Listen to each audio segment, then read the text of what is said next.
Bom dia, irmãos. Hoje nós traremos mais uma meditação na Palavra de Deus. Queremos que o Senhor possa falar ao seu coração. Eu sei que tem muitos irmãos, muitas pessoas passando por diversas dificuldades e essa mensagem tem o objetivo de falar para você o que o Senhor pensa disso tudo, o que Ele vem fazendo e dizer para você que Jesus nunca te abandona, está sempre com você.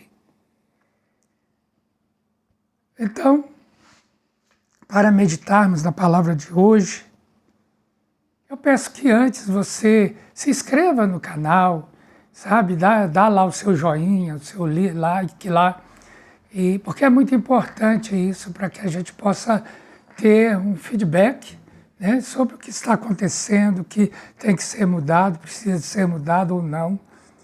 E é muito importante para que o YouTube entenda que esta mensagem, esta palavra, este vídeo é importante para as pessoas, para que então ele possa distribuir para um número maior de pessoas. Só por isso, não é para ter muitos inscritos.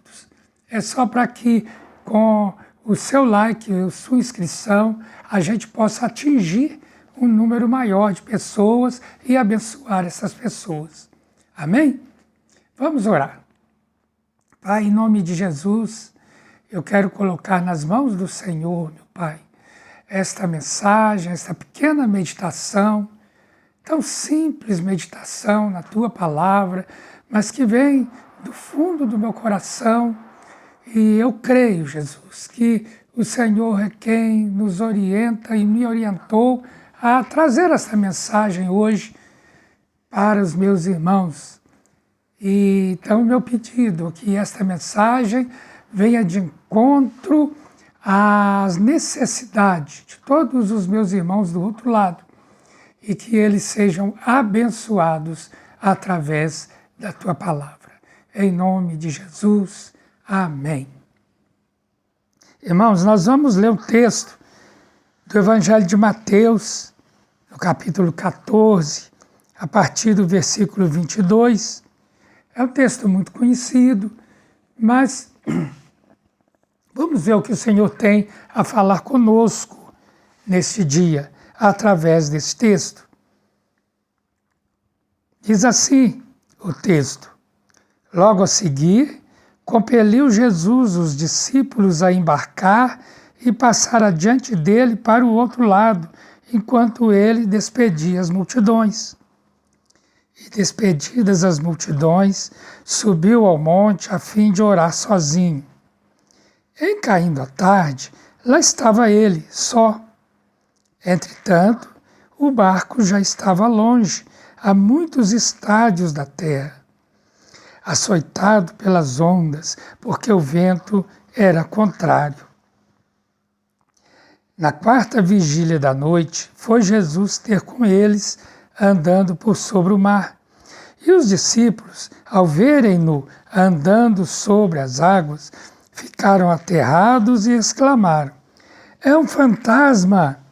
E tomados de medo, gritaram. Mas Jesus imediatamente lhes disse: tende bom ânimo, sou eu, não temais.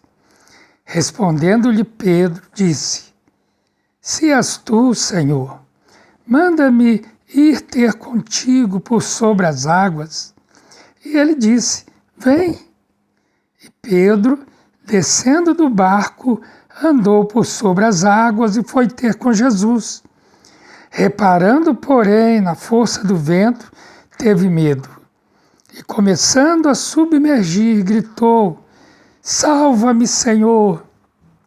E prontamente, Jesus, estendendo a mão, tomou-o e lhe disse: homem de pequena fé, por que duvidaste? Subindo ambos para o barco, cessou o vento. E os que estavam no barco o adoraram, dizendo: verdadeiramente és o Filho de Deus. Bem, essa história, ela começa antes. Começa lá no capítulo 14. Nós temos a tendência de achar que as coisas na Bíblia acontecem na velocidade em que nós lemos. Então a gente passa de um assunto para o outro, como se as coisas aconteceram, acabou, já tem outra coisa. Não, muitos assuntos da Bíblia levam tempo, dias, semanas, meses, anos, até porque naquele tempo a vida não era corrida como esta vida que nós temos hoje. Hoje tudo é para amanhã, ou tudo é para ontem, melhor dizendo. Mas naquele tempo, os problemas, as dificuldades, mas também as alegrias, tudo passava muito lentamente. A vida era lenta. E essa história começa, então, na morte de João Batista. João Batista, todos sabem, foi o precursor de Jesus. Foi aquele que, segundo as profecias, viria anunciar a vinda do Messias, a vinda do Salvador, né? E João Batista, então, ele pregava junto ao Rio Jordão, ele batizava. Mas João Batista tinha uma querela com o tetrarca, o rei Herodes, né? E Herodes ouve a fama de Jesus, que estava num crescendo, e ele fala, olha, esse aí é João Batista.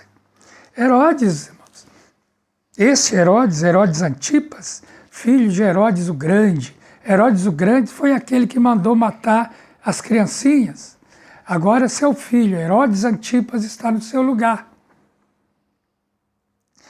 E ele então, com as suas crenças, ele diz, olha, esse homem que está aí, ele é João Batista, que ressuscitou dos mortos.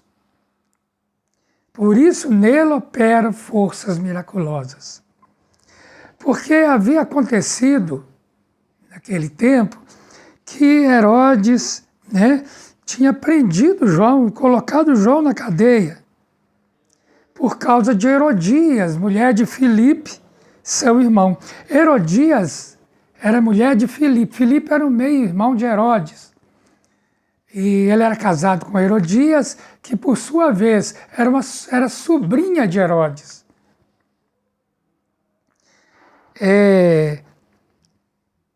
Herodes, né, ele foi a Roma e lá ele teve contato com Filipe, com Herodias, e ele se engraçou para cima de Herodias. Essa mulher então disse, olha, se você separar da sua mulher, eu vou viver com você. E ele então fez isso. Ele se separou da sua esposa e ele tomou Herodias das mãos do seu irmão. Ele tomou a sua cunhada do seu irmão. E passaram a viver maritalmente. Herodias tinha uma filha adolescente chamada Salomé. João Batista, então, ele pegava no pé de Herodes, dizendo, você não pode fazer isso, está errado. Olha, você roubou a mulher do seu irmão, você está em adultério, cometendo adultério com esta mulher. E não te é lícito possuir esta mulher. E João, então, Herodes, então, queria matar João, mas ele não podia, porque João era considerado um profeta pelo povo. Então, ele não podia, senão ia haver uma questão social muito grande contra ele. Mas quando chegou o seu aniversário, ele deu uma grande festa, uma festa que durou uma semana toda. E com seus convidados, essas festas eram frequentadas pelos homens, né? Então, com seus convidados, todos homens, eles estavam ali bebendo e comendo. E quando estavam embriagados, Salomé filha de Herodias, vai e dança na presença deles. Aquelas danças sensuais do Oriente, né? E imagina, uma adolescente sensual, dançando uma dança sensual na frente de uma turma de homens bêbados, que não tinham muitos princípios. Herodes, então, ele ficou encantado com aquela menina. E ele prometeu para ela que ela quisesse do seu reino.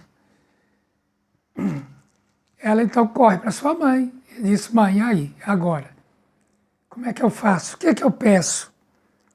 E Herodias então diz para ela: pede a cabeça de João Batista num prato. E ela volta e pede. Herodes, meio contra a vontade, contra gosto, mas por causa da presença daqueles seus convidados, ele manda matar João Batista lá no cárcere, decapitá-lo, e entregou num prato a Salomé a cabeça de João Batista e ela entrega para sua mãe. Os discípulos vieram, levaram o corpo e o sepultaram.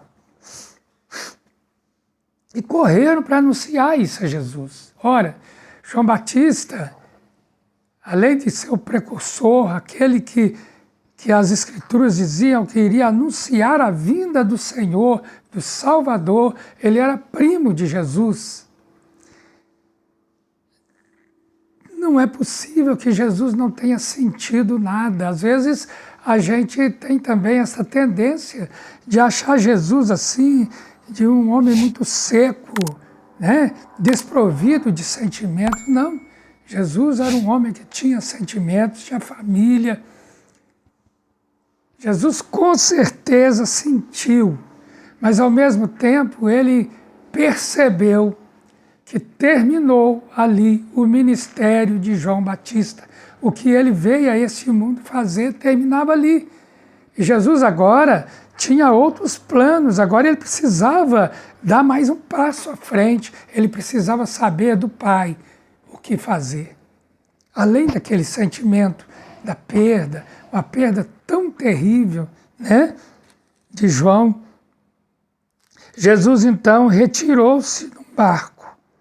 Ele estava ali próximo ao Mar da Galileia, ele entra num barco e vai para um lugar deserto, à parte, com certeza um local onde ele pudesse meditar, pudesse falar, conversar com o Pai, dizer: Pai, e agora? Como é que eu faço? Qual é o próximo passo? O que eu tenho que fazer?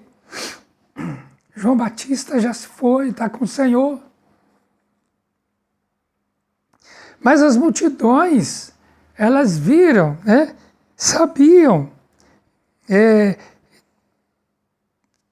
ficaram sabendo para onde ele foi e foram até ele por terra, esperaram ele lá. E quando Jesus desembarcou, ele viu uma multidão de pessoas. E a Bíblia diz que Jesus se compadeceu dessa multidão e curou os seus enfermos. E aí nós temos a nossa primeira lição. Jesus nunca te abandonará. Jesus está com você nas suas necessidades. Veja, Jesus estava com certeza com o coração contrito, triste, talvez angustiado, né? Talvez até com dúvidas sobre o que fazer a partir dali, qual seria o próximo passo. Ele foi para consultar o Pai, o que fazer. Mas ele desembarca e vendo aquela multidão de pessoas carentes, enfermas, cheias de necessidades, Jesus se compadece delas. Meu irmão e minha irmã, Jesus se compadece de você. Não importa o que você esteja passando, não importa, talvez você esteja triste, angustiado, inseguro, talvez você esteja enfrentando problemas que você não vê o fim do túnel, mas Jesus está aí, Jesus está com você, Jesus não te abandona, Ele te livra, Ele se compadece de você, Ele cura as suas enfermidades. Este é Jesus. Ele deixa a si mesmo de lado. Jesus nos ensinou isso com uma propriedade tão grande, irmãos, que devemos pensar no próximo, devemos olhar para a preciosidade da outra pessoa, ao invés da nossa. Não olharmos para o nosso umbigo, mas olharmos para o nosso próximo e amar o nosso próximo, nos compadecermos do nosso próximo, orar por ele, socorrê-lo.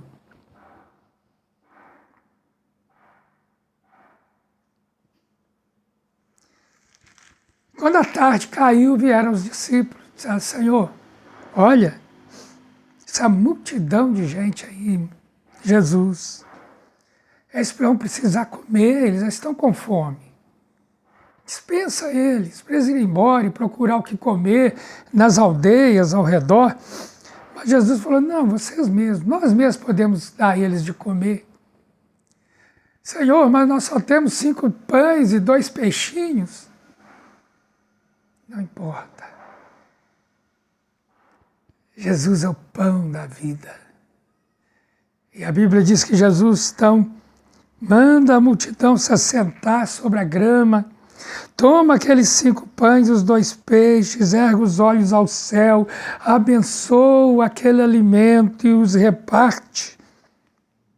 Deu aos discípulos para repartir à multidão. E a Bíblia vai falar que todos comeram e se fartaram.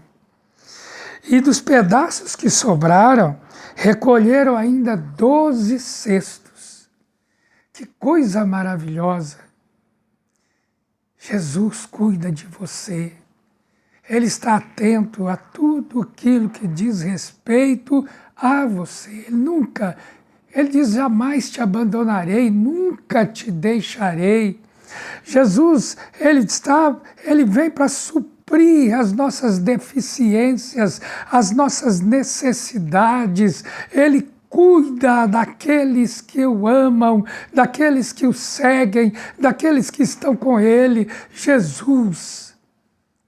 Por outro lado, o pouco com Jesus é o que nos mostra o ensinamento desta Escritura. O pouco com Jesus torna-se muito. Jesus pode multiplicar as coisas para beneficiar as pessoas, para socorrer as pessoas. Junto de Jesus você vai comer e se fartar, e ainda vai sobrar. E como se não bastasse, podemos olhar por um outro ângulo este alimento, sendo o alimento eterno da palavra de Deus. Jesus é a palavra. Ore-me canta labachuri cantas, Jesus é a palavra de Deus. Todos comeram e se fartaram, e dos pedaços que sobejaram recolheram ainda 12 cestos. E os que comeram foram cerca de 5.000 homens, além de mulheres e crianças. Podemos colocar numa conta aí, né? No mínimo 10.000 pessoas e mais as crianças. E Jesus supriu a fome daquelas pessoas. Meu irmão e minha irmã, não há quem não tenha fome de Jesus que não seja alimentado. Não há quem tenha fome de Jesus que não seja por Ele socorrido. Venha para Jesus, entregue a sua vida a Jesus, confia nele, confia em Jesus todo o tempo. A palavra de Deus diz no Salmo 37, entregue os seus caminhos ao Senhor, confia nele e o mais ele fará. Em outro lugar, o salmista diz: entregue os teus caminhos ao Senhor. Não seja sábio aos seus próprios olhos. Não. Coloque a sua vida nas mãos do Senhor. E Ele endireitará as suas veredas. Sabe, irmãos, a vida com Jesus é assim.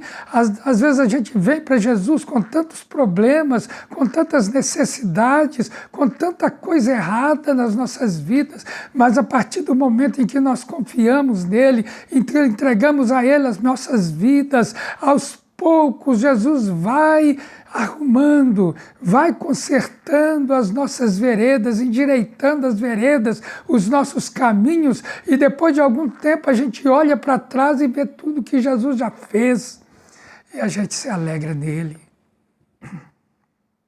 É verdade, é verdade. Então, nós entramos no nosso texto de hoje.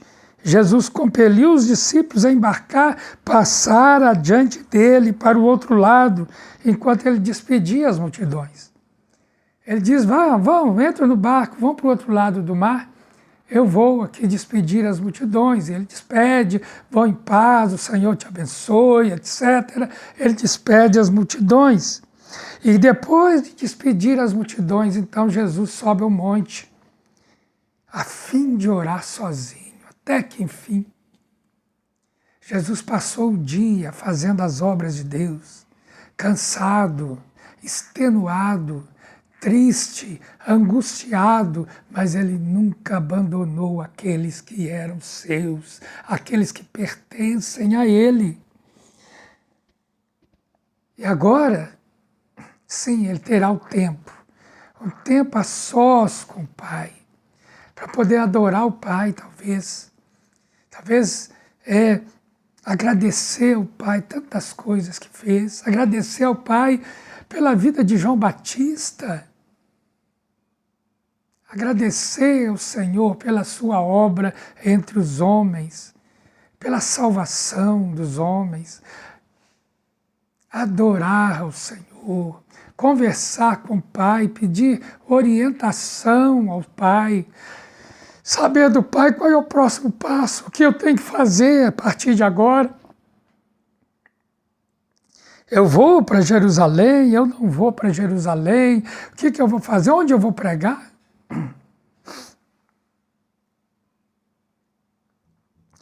E, caindo a noite, lá estava o barco, e ele só no monte. O barco já estava longe, né? Muito longe, em alto mar, e o barco agora era açoitado pelas ondas, porque o vento era muito forte. Não sei se você já teve a oportunidade de estar em alto mar. O vento é forte, as ondas são altas. E aqui, além de tudo, naqueles barquinhos, a vela, de madrugada, frio. Lá pela 4ª vigília da noite, ou seja, entre 3 e 6 horas da manhã, Jesus foi ter com os discípulos e foi andando sobre as águas. Talvez Jesus agora, abastecido espiritualmente, tendo conversado praticamente a noite toda com o Pai, ele então precisava descansar. E ele pode ter pensado, eu vou agora para o barco, eu vou dormir, vou descansar, amanhã cedo a gente chega do outro lado e continuo o meu caminho. Mas ele foi sobre o mar, andando por sobre as águas. Os discípulos vendo Jesus ao longe, imagina, vendo Jesus assim naquela escuridão, trevas puras, aquele breu, aquela figura andando sobre as águas em direção ao barco, os discípulos morreram de medo. Havia crenças, sabe, irmãos, entre os judeus daquele tempo, de fantasmas, essas coisas. E eles logo gritaram, é um fantasma! Ele vai estar vindo para nós, é um fantasma! Mas Jesus fala para eles, não temam, sou eu, sou Jesus que estou indo até vocês, não é nenhum fantasma, sou eu.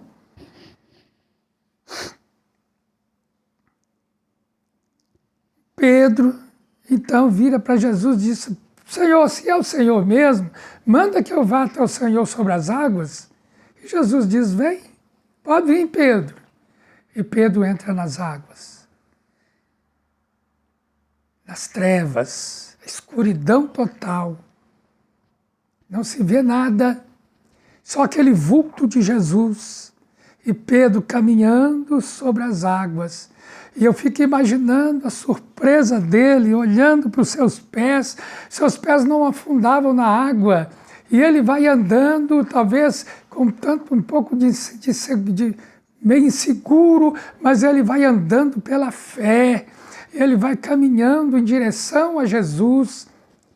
Mas de repente ele deixa de olhar para Jesus, ele olha para o vento, aquele vento fortíssimo, quase jogando Pedro no chão. E quando ele olha para o vento, ele começa a afundar. E aí ele fica apavorado, começando a afundar. Pedro entra em pânico, diz, salva-me, Senhor! E Jesus, então, imediatamente se achega até Pedro, estende a mão e tira ele da água. Fala, Pedro, por que você duvidou, Pedro? E aí nós temos mais uma lição. Devemos olhar sempre para Jesus, nunca desviarmos os nossos olhos do Senhor Jesus. O apóstolo Paulo disse, eu prossigo para o alvo, olhando firmemente para o autor e consumador da minha fé, Jesus.